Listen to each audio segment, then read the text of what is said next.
Shades of Night is the debut full-length album from Nokturnal, an Indonesian death metal band who play in a style that is heavily influenced by Swedish death metal of the last several years in a very specific niche. So explaining what this band is all about is a little bit difficult in terms of not just directly referencing a certain style, but we can at least talk about where they started, which is much more of a technical death metal style back in the early 2010s that eventually, around their Orphic Soul EP under the name Nocturnal Kudeta, that was much more of an exaggeration of style you might have found inspired by something like Morbus Chron or Temisto after them, or even Venenom, in terms of black and death metal that has a dark and heavy rock influenced side to it that has a little bit of a gothic feeling, not unlike the transformation of Tribulation beyond 2013. So that fluid style, the type of drumming, the way that all translated fed into what Nocturnal became as they sort of rebranded and took time to reform the band and sort out what this record would be. In the process, I believe they onboarded the current vocalist for Exhumation into this band, and now their style is very squarely inspired by that Swedish style that was mentioned. So best thing to do here is cut to a clip and give you an example of that up front and see what the difference is in the flow of ideas, and we'll get to the particulars after that.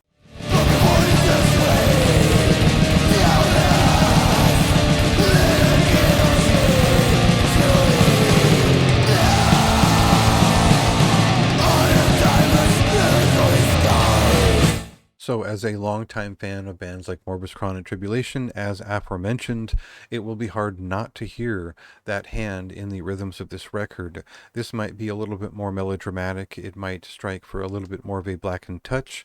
It might be a little bit more direct in its hooks and some of its pacing.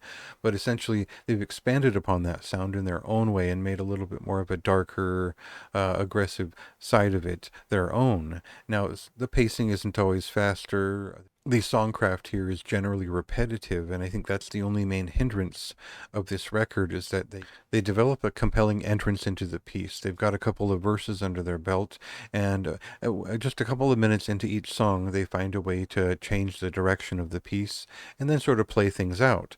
So that might make room for a solo. It's a very simple, straightforward style of songwriting, but they do repeat it for every piece, even the 9-minute song that sort of braces the bulk of the record and its undertaking.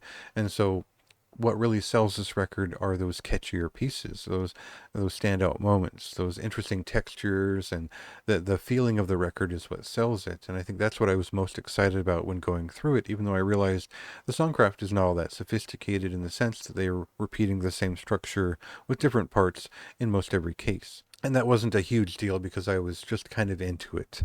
I think they put a lot of detail into every song that keeps it flowing, keeps the ideas fresh throughout, and it's an appreciable experience. It seems earnest enough in its style, and there's a lot of inventive craft going into every moment of it.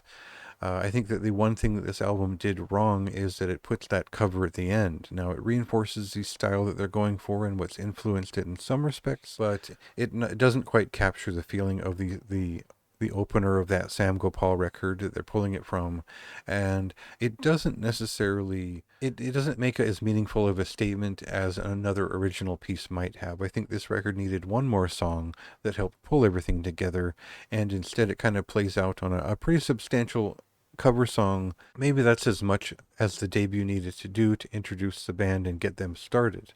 My only hope is that they follow this up pretty quickly with a full length that feels more substantial and ready to go with these ideas, because I feel like they put a ton into this record. A lot of work obviously went into it. Every moment is exciting of it, but it does feel like it's missing one more statement. I enjoyed it quite a bit.